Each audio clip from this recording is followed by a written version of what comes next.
This is just a sample of the audiobook. To get the complete audiobook, access the link posted in the first comment. 1. A Stranger in My Own Land. March 1946, Straubing, Germany. Franz Stigler buried his hands in the pockets of his long, tattered wool coat as he shuffled along the streets of the small, bombed-out city. The frigid air crystallized his breath in the early morning sunlight. He walked with small, fast steps and hugged himself to keep warm against the wind. Franz was 30 years old, but looked older. His strong jaw was gaunt from weight loss, and his sharp, hawk-like nose seemed even pointier in the icy air. His dark eyes bore hints of exhaustion, but still glimmered with optimism. A year after the war had ended, the economy across Germany remained broken. Franz was desperate for work. In a land destroyed and in need of rebuilding, brickmaking had become Straubing's primary industry. Today, he had heard the brick mill was hiring day laborers. Franz scurried through the town's massive square, Ludwig's Place, his black leather boots clopping along the frozen cobblestones. The square faced east and welcomed the morning sun. In its center sat City Hall, an ornate green building with a tall white clock tower. The hall's tall windows and carved cherub figurines shimmered. City Hall had been one of the few buildings spared. Around Franz, clumps of other buildings sprawled in the shadows, vacant and roofless, their window frames charred from bombs and fires.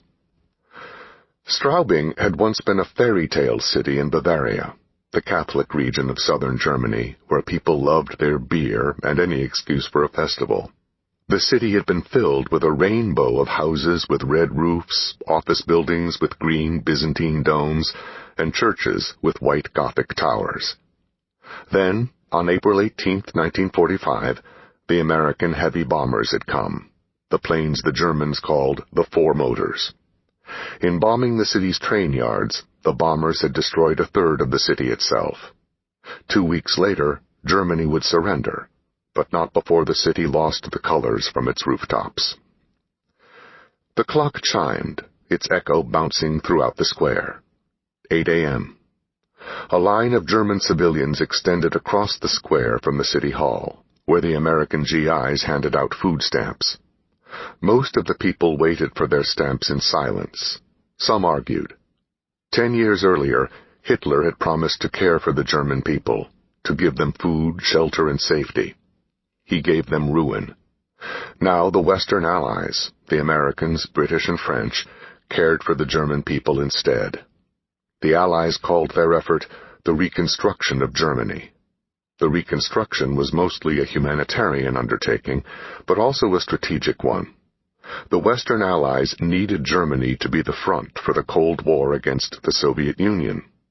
So the Americans, who occupied southern Germany and Bavaria, decided to fix what was broken, in Germany's interest as well as their own. Rather than traverse around the line of somber people, Franz wiggled through them. Some yelled at him, thinking he was trying to cut in front. Franz kept waddling through the masses. He noticed that the people's eyes were drawn to his boots.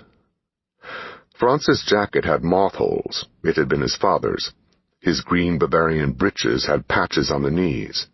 But his boots were unusual. They covered his calves, and yellow mutton wool peeked over the tops. A silver zipper ran up the inside of each boot, and a black cross strap with a buckle spanned the front of the ankle. His boots were the mark of a pilot. A year earlier, Franz had worn them proudly in the thin air 6 miles above Earth. There he flew a Messerschmitt 109 fighter with a massive Daimler-Benz engine.